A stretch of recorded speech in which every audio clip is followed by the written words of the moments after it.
Hi, everyone, and welcome to Living a Legacy. And I'm excited to welcome to the program Eric Couch. Eric, what's going on, man? I know you're pumped up about this guest, and I've talked to him before. He's awesome, and one of your movies that he was in is your favorite. I know that for sure. Absolutely, Neil. Today we've got Hercules, right? Strongest man on the planet. But even more so, one of my favorite actors from a movie called God's Not Dead, Kevin Sorbo. Kevin, welcome to the show. Welcome, but I got better ones. I got Let There Be Light, and I got What If and Soul Surfer, because I'm going to throw those in the batch too, buddy. Okay, that's right. And we got a new one we're going to talk about today. That looks really cool. I'm excited, man. Yeah, The Girl Who Believed in Miracles. We had a great time. We shot in Guthrie, Oklahoma, where I'm filming another movie right now, actually. It's the Reagan movie with Dennis Quaid. So Guthrie's turned into a little hotbed for filming movies. That's great. And it's amazing to see, the people that you've enjoyed in movies over the years, right? To find out about their faith and to see movies of faith coming through that we can get behind and cheer, right? I want to cheer a lot of movies, but historically when some of them came out, they were like, they weren't quite. And that's where, for me and many, many others, God's Not Dead. It just really came to life and brought really the whole country. And it's the way movies are going now. And we're bringing in people that, hey, I hadn't heard of some of the ones originally years and years ago. But like, I know Kevin Sorbo, I know, Mr. Quaid, and it's like, man, this is really cool to kind of bring things together and go, I didn't know that guy was a believer. I didn't know this. And this is a really good storyline, and it's got an amazing message. So it's exciting times. Yeah, it is exciting times. I mean, you look at everything that's going on in the world right now, and people are looking for answers. People are tired of all the hate and the anger and divisiveness and the fear. I mean, the fear that's out in the world right now with this pandemic, perpetuated by the mainstream media and these. Absolutely. And everybody's like afraid to look at each other. I mean, I go into the grocery stores here in Florida. I don't wear a mask. People look at me like I'm the Walking Dead. They just run away. And that's perpetuated what's going on with the mainstream media. And I'm telling people, have some faith that we're going to survive this. We've survived pandemics before. We're always around different viruses and different things. We need to band together. We need to get rid of, like I said earlier, the anger and the hatred out there. We need to have as much passion as they do on that side, on our side, without the anger, without the destruction. Right. We need to go after people with faith and hope and love and laughter and things that are positive instead of negative, because people are looking for that right now. And a movie like this delivers that.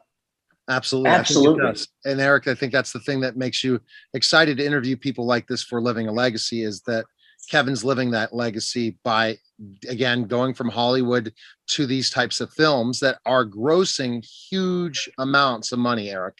You know that, and Kevin knows that for a fact. Absolutely. It's interesting because I did a little movie called Let There Be Light that Sean Hannity funded, and it was in theaters for about 4 months. It did pretty darn well. And I got a call from Netflix right after opening weekend, because we opened number 2 per screen average against Thor Ragnarok, a $300 million movie. Right. And Sony said, hey, we want to jump on board with this as well. But Netflix said, we love what you're doing. Let's give a talk and maybe open an inspirational division here at Netflix. So I met with Netflix 3 times in the Hollywood offices. We had great meetings, great discussions. And I said, look, there's 80 million households out there that want this kind of product. You're called show business. Why are you ignoring that? And it's weird. We've created something so strange and such a weird divide now between people and their ideologies and things, that we're not really being really logical about things. And like I said, there's 80 million households out there. I used to get stopped all the time because of Hercules and Andromeda. I get stopped 85% of the time now, people through airports, hotel lobbies, and say, hey, I love What If, God's Not Dead, Soul Surfer. Do you have other movies like that? Please keep making it. We're with you. We're with you. So there's a large audience out there that wants these kind of things. And I've been very blessed the last 10, 11 years to be doing these movies. In fact, I'm directing the next Left Behind movie. We start filming in July. And really looking forward to that. It's been a long time to get that one off the blocks. And I'm doing the Reagan movie right now, Dennis Quaid as well. I'm playing as pastor in that movie. And I've got another movie that we're doing that is going to be a faith-based Western called Trailblazers. So I hope we can keep making these movies because people want them. People do want them. People do want them every day. And we're looking for exactly what you talked about, Kevin, right? Which is why Neil and I started the show, is there's so much negativity. Yeah. And how do we bring some hope? How do we turn off the TV and go back to being with our families? How do we, when we've got it on, get something that encourages us and lets us have a conversation, right? Well, I think, tell us about. Well, go ahead. Go ahead.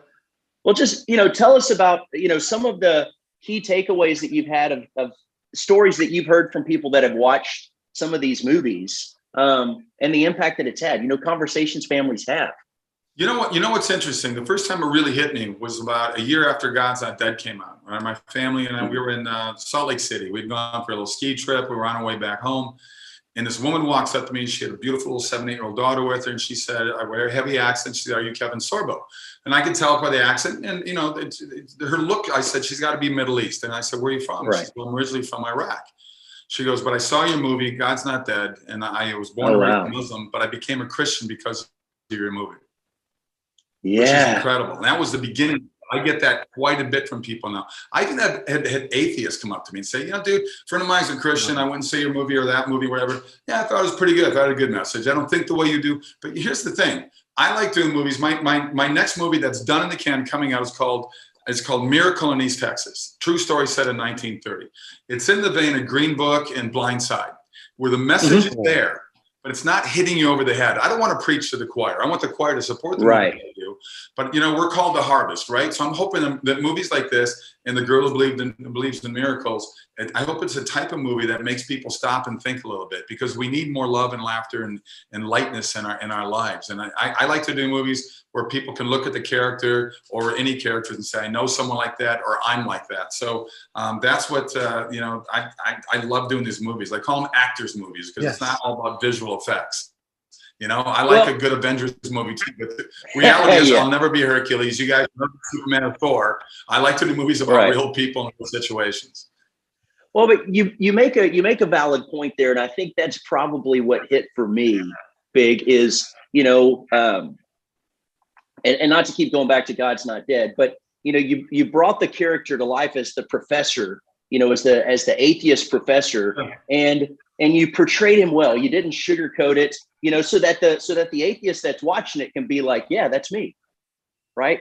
And that's what theater is about, is that people can be that, and you need to have that protagonist and the antagonist state that really does fit the character and goes all in for who they are, so that it's believable. And I think that was what for me transitioned to go, man, that's why I like this movie, is because that guy's believable, right? And friends that don't have the faith can go, yeah, and that guy's gonna win, right? He's won so many times. And then for it not to just flip-flop and automatically, but it's like there's this dialogue that gets you there and helps to have that discussion. Well, it was so well written. I mean, those guys did such a great job of that script, and I know people like that. I laughed when you said atheist college professor, because I tell people that's redundant. All you have to say is college professor. Absolutely. You know what, Eric? I was blown away by the movie trailer. So kind of, what were your thoughts, Eric? And then go to the question. Well, for Kevin. And that's exactly, we're on the same page here. Tell me about I Still Believe in Miracles, and I watched the trailer. I'm not going to take steal the thunder from you guys, but it was a really powerful message going on there of just faith. So give us a little backstory there. Well, this a little girl who really believes. She hears the message of the power of healing. She learns the message about the faith has if you have the faith of a mustard seed, which was the original title, you can move a mountain. And this little girl she takes that and believes in it all the way through. And things start happening in her life, even though she's going through a life-threatening illness. She's going through a period where she goes, I believe this. I believe that this is so true. When she starts praying and things start happening, it's not like she's walking on water. She's not healing somebody who's a leper or something like that. But things happen in their life and people start questioning what's going on. And I play the doctor that's there to try to help her and heal her.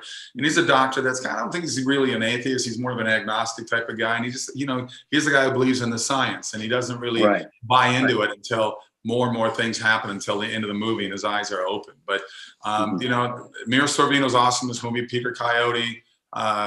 We had a really wonderful cast in this, and it was just fun to be part of it. And it was just easy going. Everybody was just so professional, and there was no, you don't get a lot of times you get on sets, there's always some sort of friction that goes on between one or two people that can ruin it for everybody else on the set. But this was an easy set to work on, and I hope people see it. I think it opens the weekend of April 2nd, so it's coming up very shortly. So Easter weekend.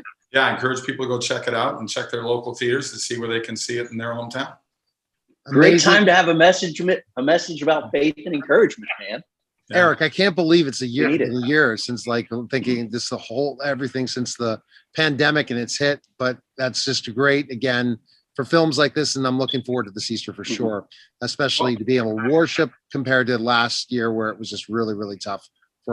Things are opening up. I mean, like I said, I got these 4 movies lined up, and I got speaking events happening again. I leave next week for Virginia. I'm speaking at a pro-life event. What a great place to do it, where a governor believes you can kill a baby after birth. I'm there to tell this guy he's a bozo. And so it's going to be, we got a good battle on our hand with these people that think killing human beings is okay. So I'm a big proponent of life. All right, well, Eric, that proves he's leaving a legacy for sure, Eric. So that's right. Yeah. That's right. So, Kevin, one thing that this show's about is called living a legacy, right? Yeah. With the idea that we talk with a lot of what's considered celebrities, but celebrities and amazing people, how they use their influence to impact the world around them, which is exactly what you're doing in these movies, which is exactly what you're doing in the speaking engagement, is using your influence to impact the world. And we're grateful that you're doing that. So one of the questions that we love to ask is, when it's all said and done, whether it's you're in business with family, faith, whatever, how do you want to be remembered? Somebody who didn't let fear control their life. Somebody that wasn't afraid to, put his hand in the fire and fight back for the things that he knows is right. And I'm incredibly grateful, actually, for my very first faith-based movie that I did called What If, the same writers that did God's Not Dead, shot with Dallas Jenkins, who's doing The Chosen right now, because that really opened the door for me to really want to be part of the legacy of leaving behind wonderful family movies that be out there forever and have a positive impact on people instead of a negative one. There's so much anger and hate and violence on movies out there right now. I want to do movies that people can relate to and laugh and cry and cry in a good way. Cry because they know in their heart they're being touched and they're being moved. So hopefully I can do that for many, many more years down the road. Absolutely. Eric, what a great guest. Kevin, again, the movie comes out Easter week, right? In April, first week in April. And you can find information on the movie where, Eric? And I mean, Kevin, where can we connect with the movie? It's at the theater. It's right. The theaters. Go to. I need from Monique. I wish maybe she can send you the. I don't have the website. I don't know. I'll cut that out. Don't worry. But I appreciate you coming by. Everyone needs to check out the movie again, and I appreciate you stopping by, Kevin. And thanks for coming on the show. Appreciate it. Yeah, thanks for joining us. Weekend, guys. All right, too. Okay, guys, that was Living Legacy. Take care.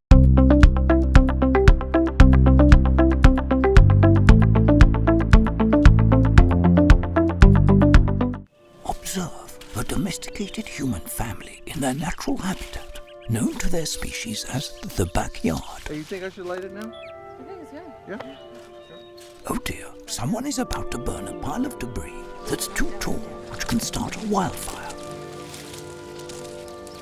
Wait, could it be? Blimey, it is. It's Smokey. It's Smokey Bear. What a legend. Hey, it's Smokey. Sorry, it was too high. Right. Watch as he astutely ensures that there's no wind, and how he removes some of the debris to create a smaller, safer burning pile. No, you said make it bigger, baby. The bigger the better. Take note of our fearless furry friend here, humans. I appreciate it. Fist bump. Watching you. Smokey's done it again. Bye, Smokey. Only you can prevent wildfires. Hey, Bobo, do trees tell each other stories? I'm sorry. I'm afraid I don't know that. Hey, why don't we go find out?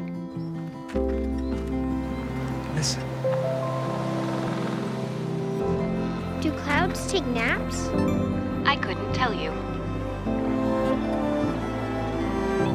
Dad, do stars visit their friends? Look!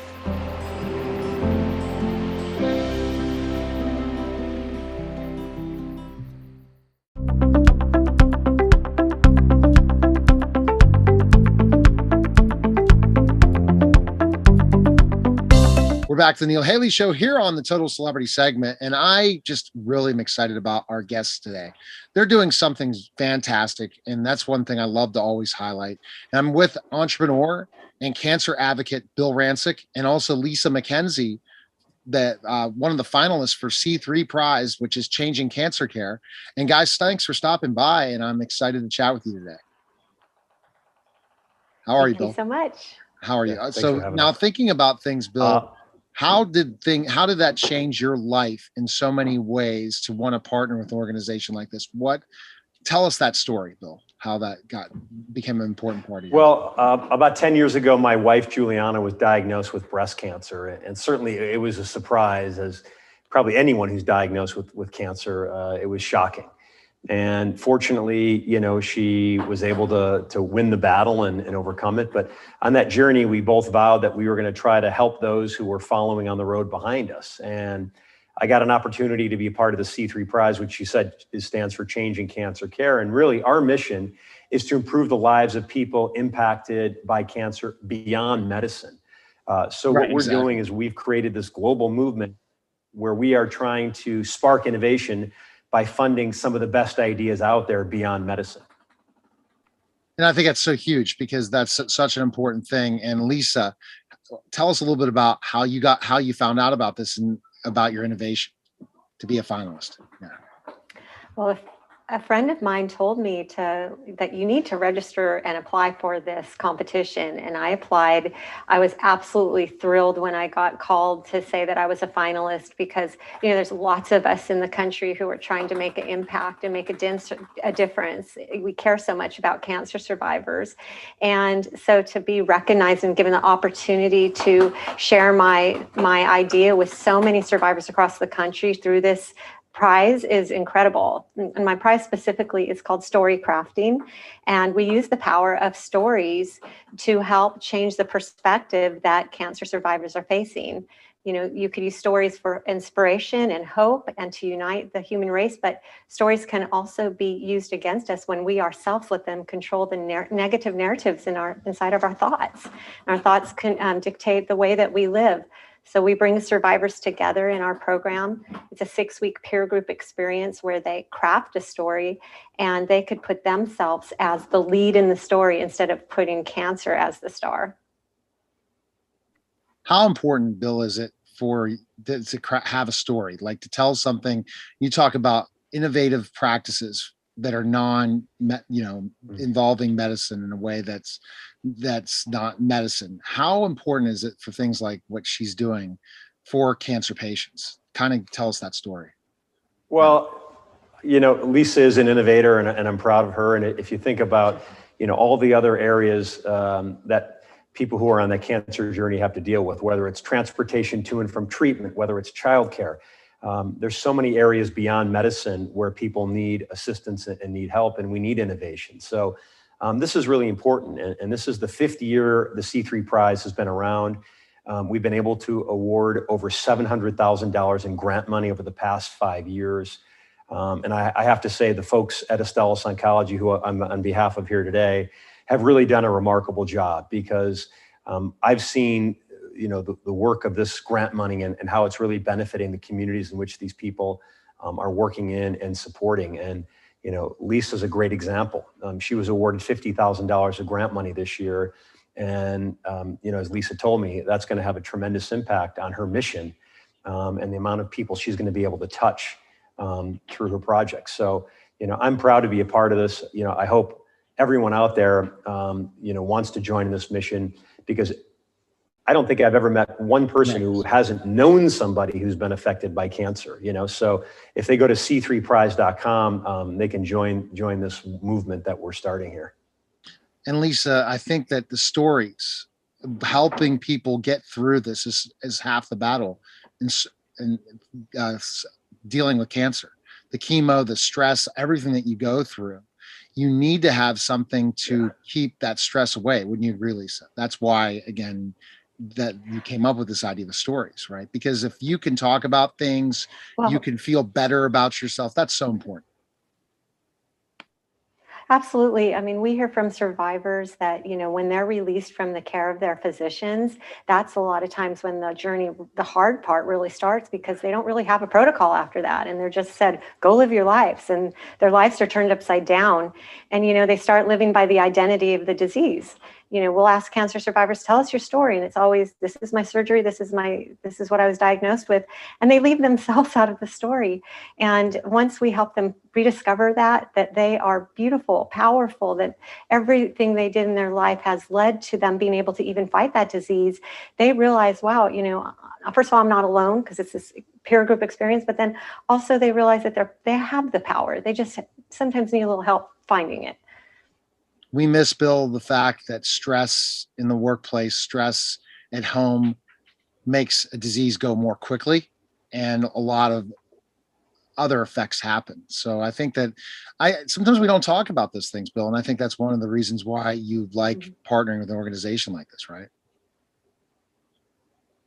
Well, I mean, there's so many areas of need. And over the years that I've been part of the C3 Prize, I've seen it.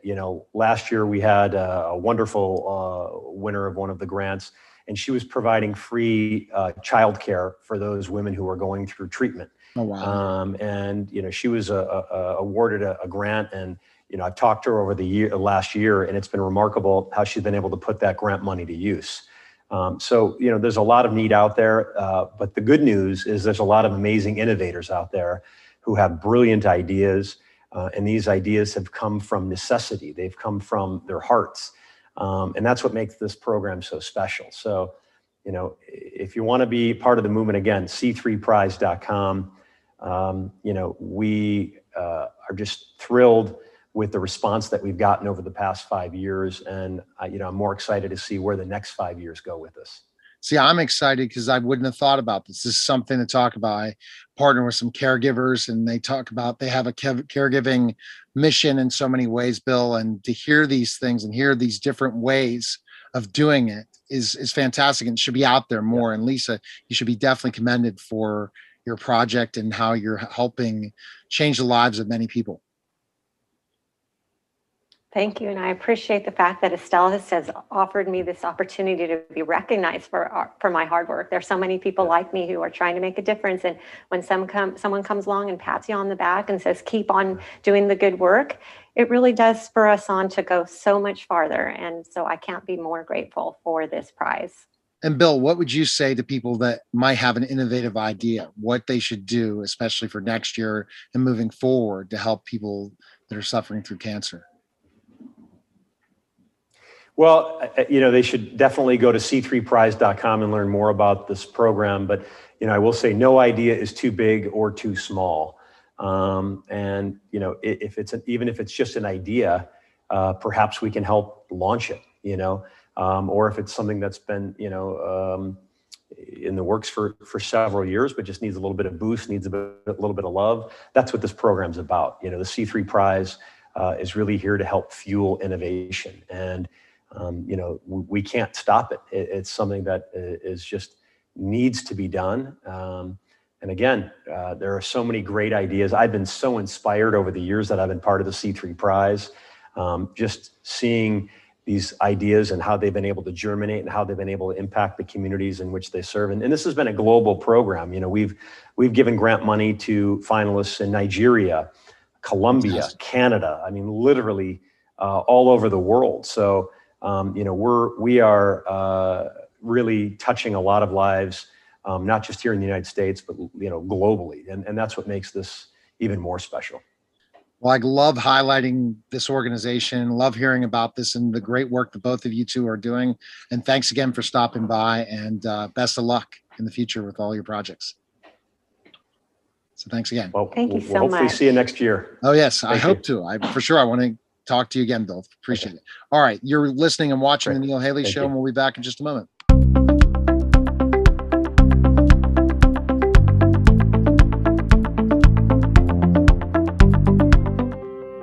When I first saw Turtle, my heart was full. Now anything but lonely. We have this like deep connection, this heart connection. He just wants to be close to you and part of your life. Every day with Turtle is a perfect day. He's an incredible companion and my best friend.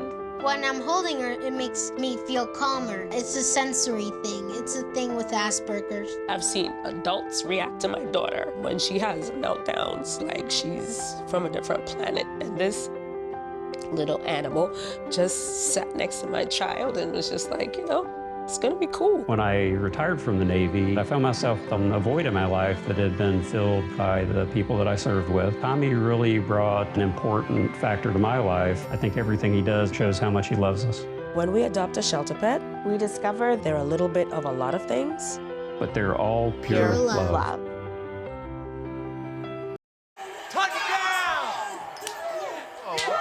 See that? Whoa, we scored? Yeah, we scored going to the playoffs. I can't believe I missed that. Every time I'm buzzed, I spend too much time on my phone. What? I should take your phone away. No, I'll call for a ride. Wait, why does my face look like that? I'm playing with these new face filters. Okay, you know what? Yep, that's mine. But I need that back. No. Kevin!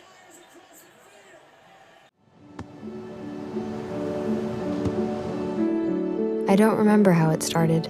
Go to that. Our back and forth. It always came back. Dad! You probably don't remember what you told me, That was perfect. but I heard every word.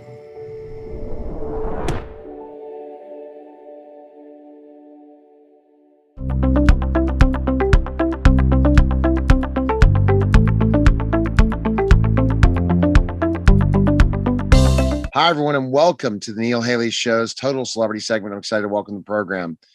Pro bodybuilder, natural bodybuilder, world champion. How many times? 21-time world champion, Ron Williams. Ron, thanks for stopping by. And wow, that's amazing to be a world champ that many times. You must have put some effort into that to get to that, to be that, to achieve at the highest level.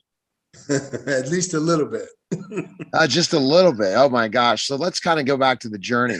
Did you always want to be this fitness guru growing up? No, as a matter of fact, Neil, I didn't, man. I had no idea that that was inside of me. You know, I was born and raised in the ghetto and just didn't have any vision for life, just survival, man. So no vision for life. So where did you grow up? I grew up in Indianapolis, Indiana. And kind of just a very, very poor family then. You said you grew up in the ghetto.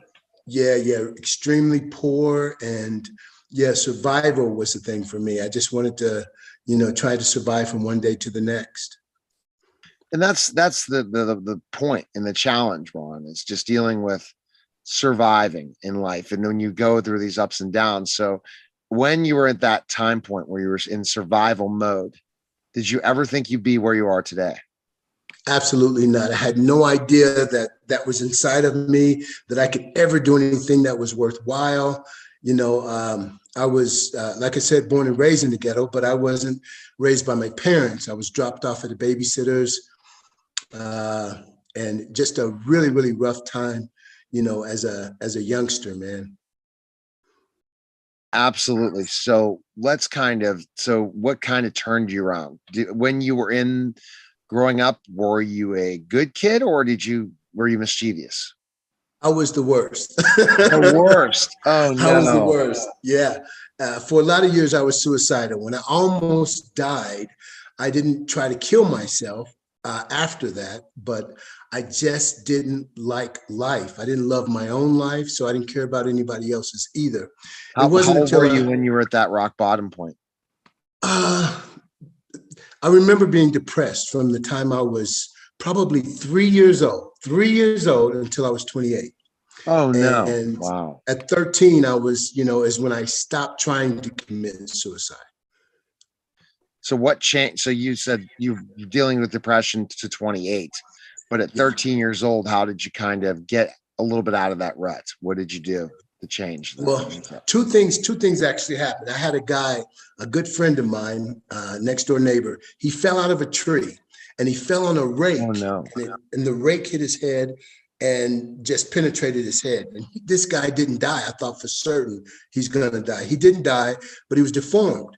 So I thought, man, if I try to do something to take myself out of here, I may end up just deformed and still have to be Exactly. here. And it's that much work. So when I was 28 years old, is when I started my relationship with God. And that's what drastically changed my life. I was illiterate till I was 28, and Wow. I learned how to read. I had learned how to read at 28 because I had to be able to read the Bible, man, if I wanted to know God. And then by 35, I had written a book and became a professor by 40. Okay. So in that process in between, when did you start? How old were you when you became a bodybuilder? I was 19 years old, 19 years old. I was in the military in Europe. And who introduced you to weights and said you should start working out and really get in bodybuilding?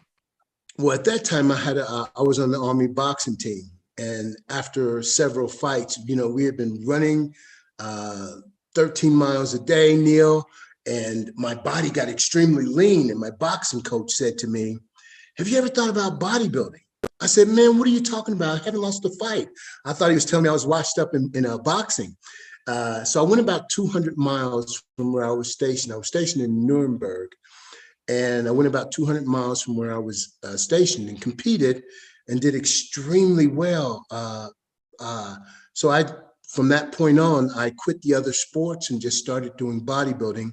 And that became my passion, became my family. Okay. It became everything at that point. But at this point, you've not found God, so you still are depressed, even though you're being. Yes. And you did not attain, when was the first time you attained a world title? Was it after you found God or before? It was before. Mm-hmm. And that's what really led me towards God, because I thought, man, if I could win the Mr. Universe, that's what's going to fill my life. I'm going to be happy. And I won the Mr. America. Then next thing you know, I'm competing in the Mr. Universe. I win, saddest day of my life. What year? How old were you when you won the Mr. Universe? The first Mr. Universe was in 1988. And how old were you? 1988. I think I was 28, 29, somewhere in there. Okay, so wow. So right when you attain the highest level, you're still depressed. And how did you turn to God? So you're at this you hit the highest level you've achieved, you worked all hard to get to this area. You finally got there and there's still emptiness inside. And you didn't feel good about yourself.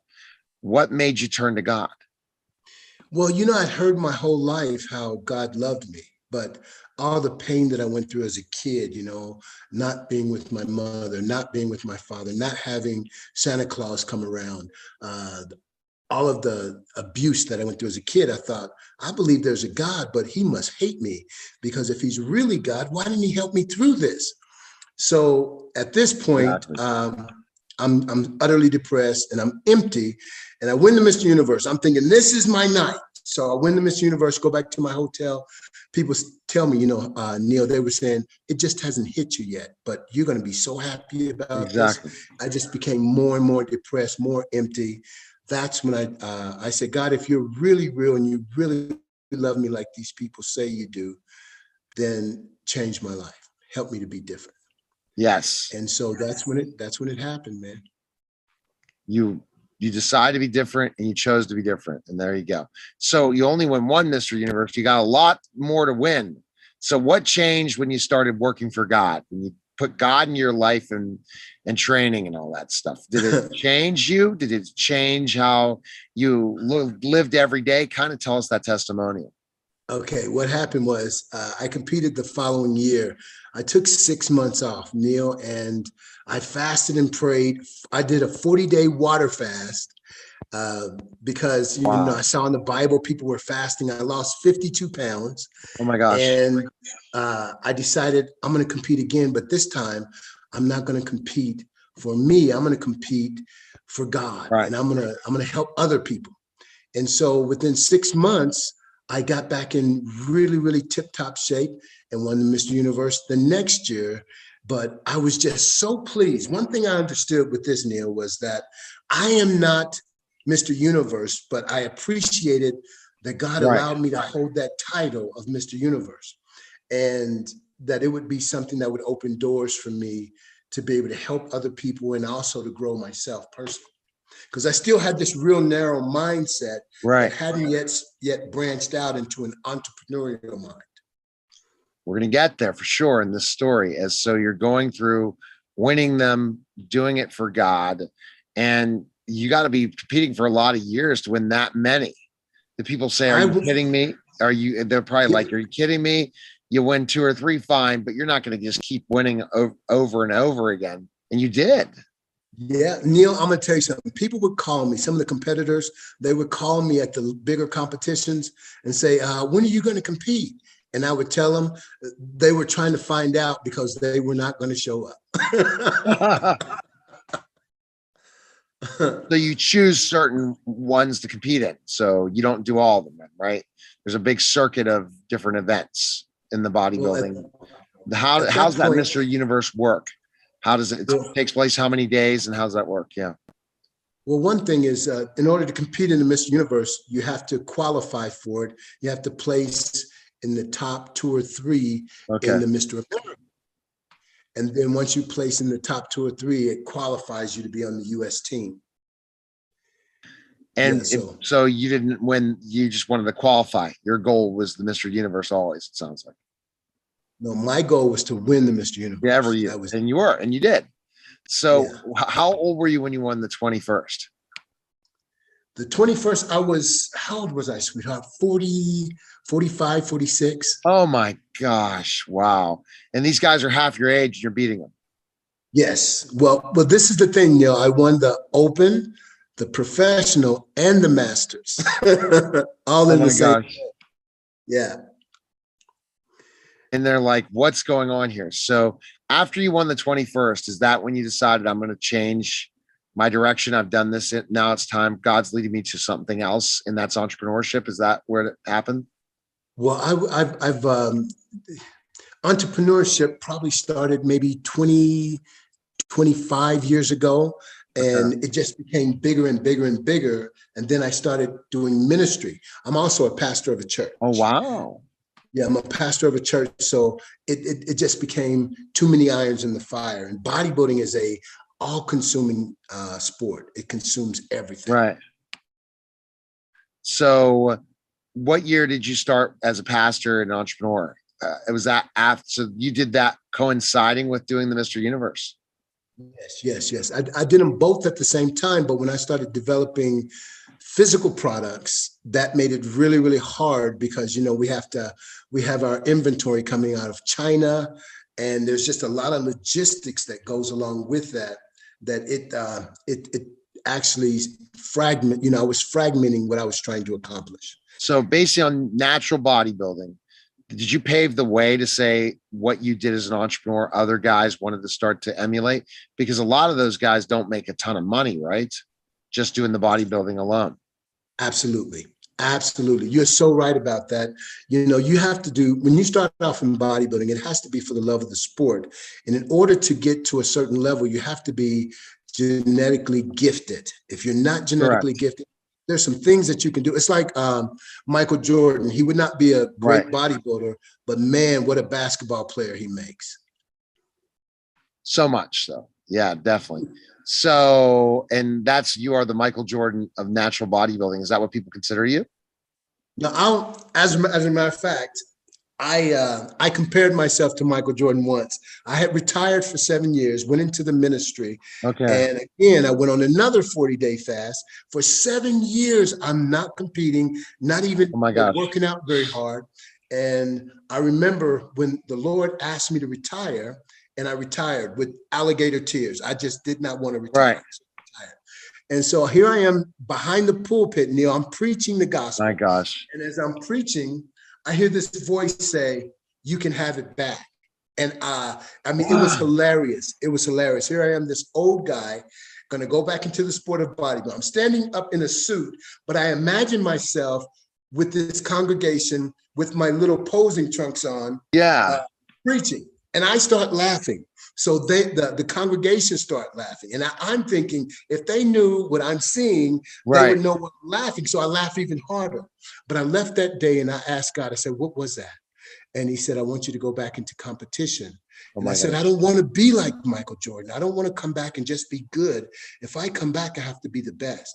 So I had to design the best program, the best supplements, the best nutrition plan. And man, I came back and I was better, at least 20 to 30% better than I'd ever been. Did you win? Absolutely.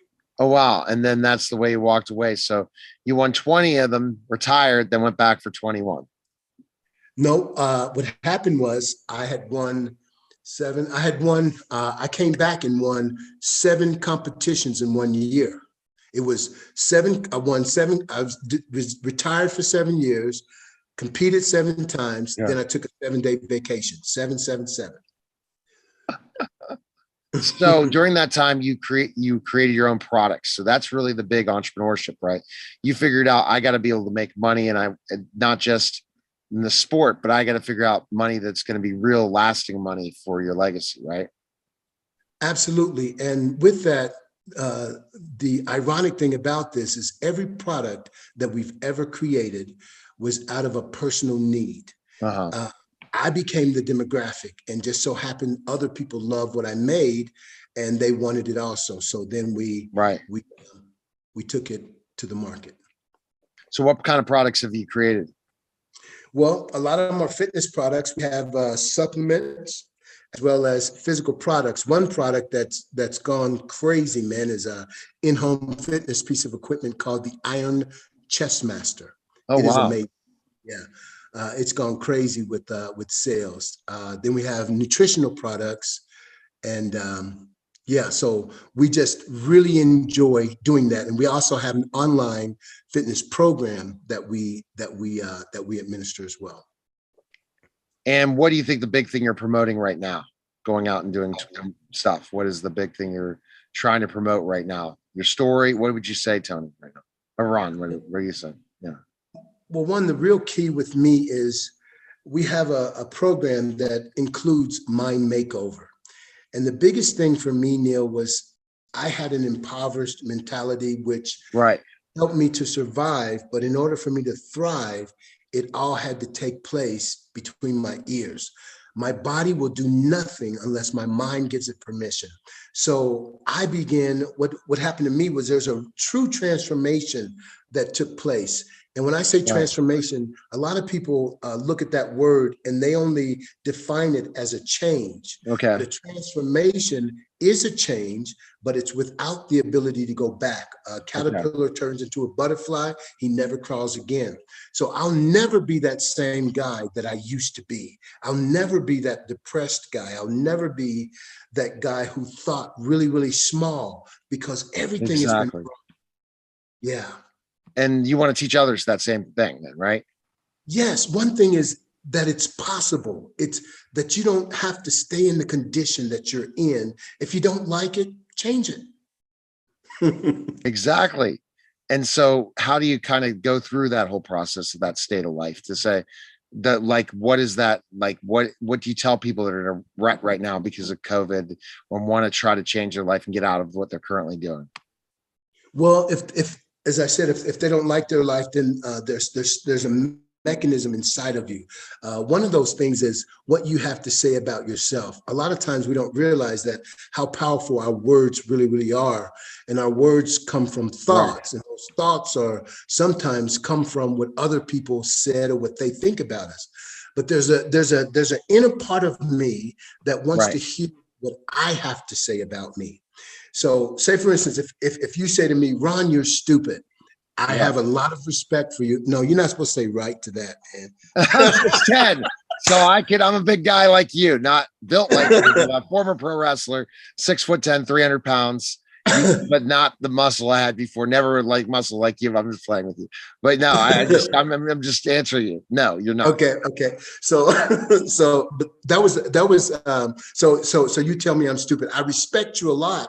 So I embrace those words that you said, and I begin to think that I'm stupid, and I begin to say to myself that I'm stupid. So, Right, exactly. When people tell you you can't do something, it goes in your insides like you are just like, if people don't believe in you, it's the worst thing in the world. That's And what do right. you tell That's people right. when they say that? When you know you can, yet they think you're a dreamer, that you can't. Yeah. And I always say this about dreams. Dreams are for those who sleep.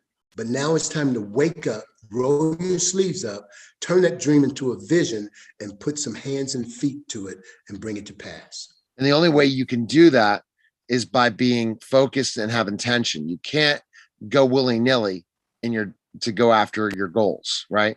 That's right. That's absolutely right, man. That's absolutely How right. do you teach that? So how do you kind of bundle once you figure it out, is there strategies? Are you a very structured person? Do you like have 90-day goals? Do you short-term, long-term? Explain that to people. Yeah, one thing is we have a program, and we do teach it, because one thing I think most people don't realize is when we talk about addictions, we talk about physical things. We talk about things like drugs, alcohol, pornography, sex addiction. Yeah. We talk about those things.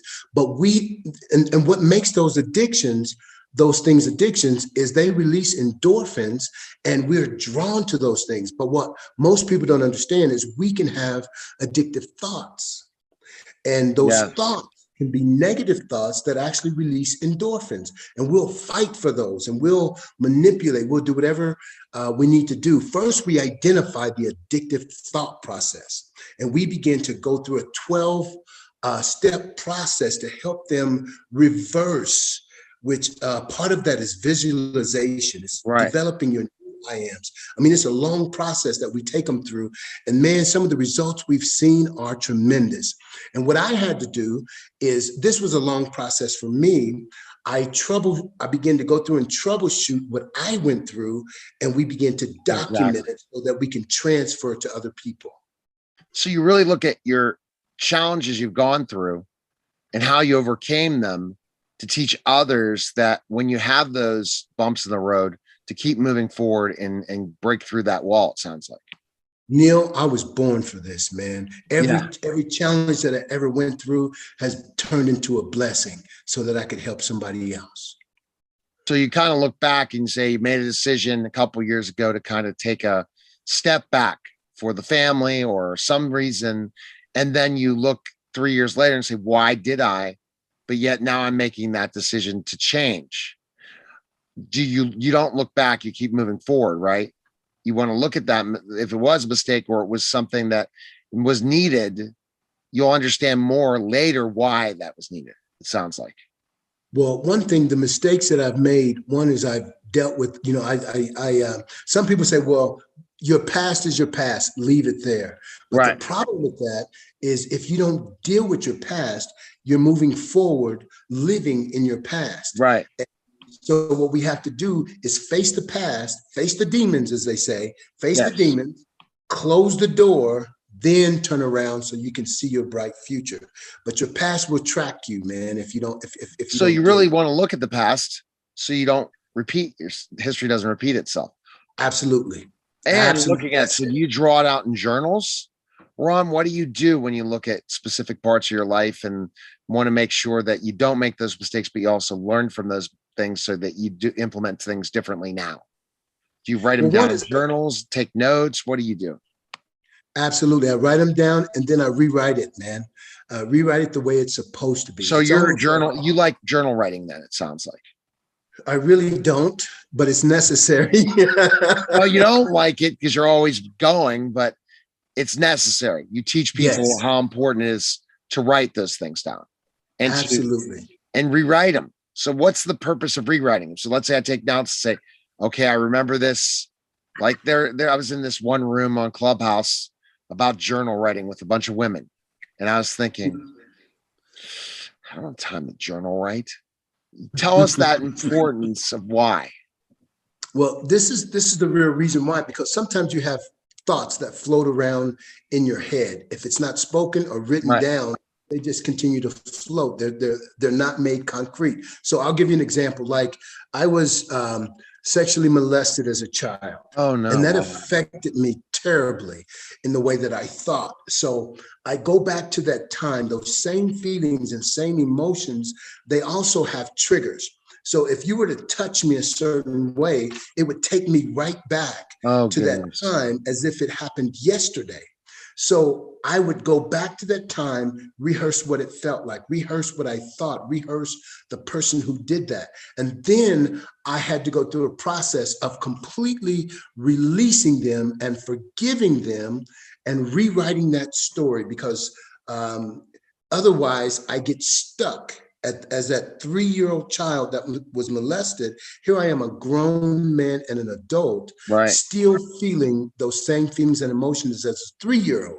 So I have to get rid of that. And the only way that I can release that person and get that part of out of my life is to completely forgive them.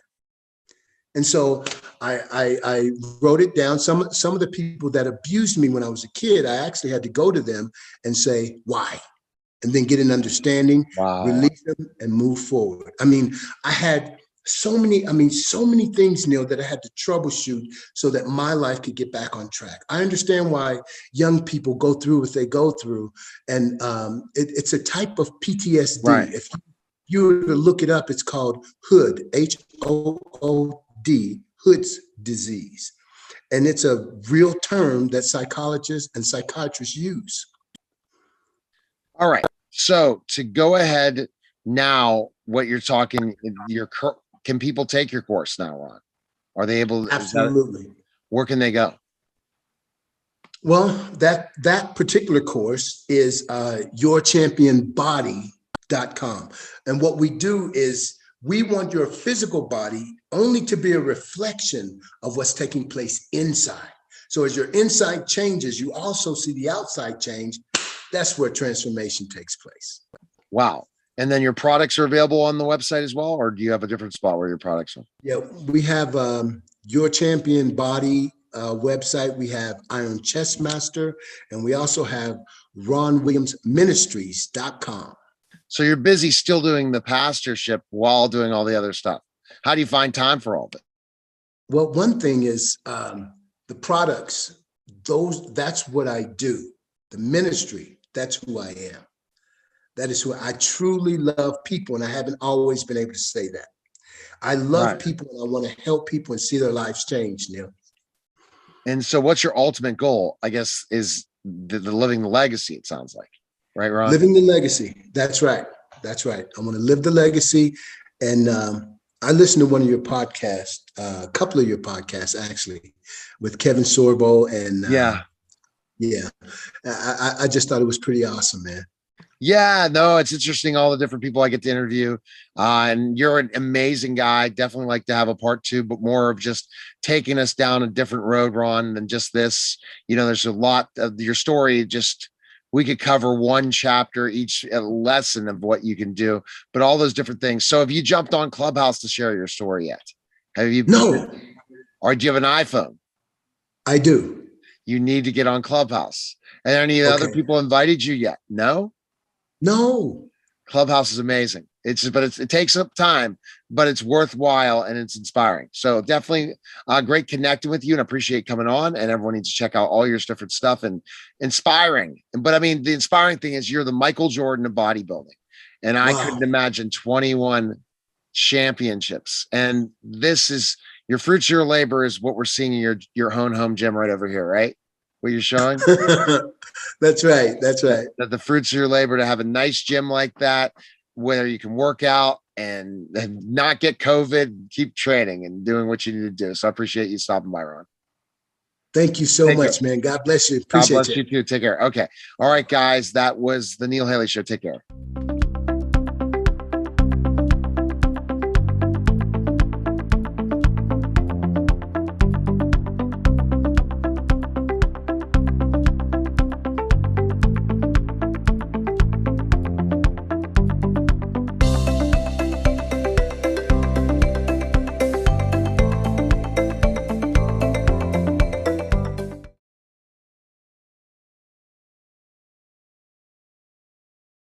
Hey, Bobo, do trees tell each other stories? I'm sorry. I'm afraid I don't know that. Hey, why don't we go find out? Listen. Do clouds take naps? I couldn't tell you. Dad, do stars visit their friends? Look,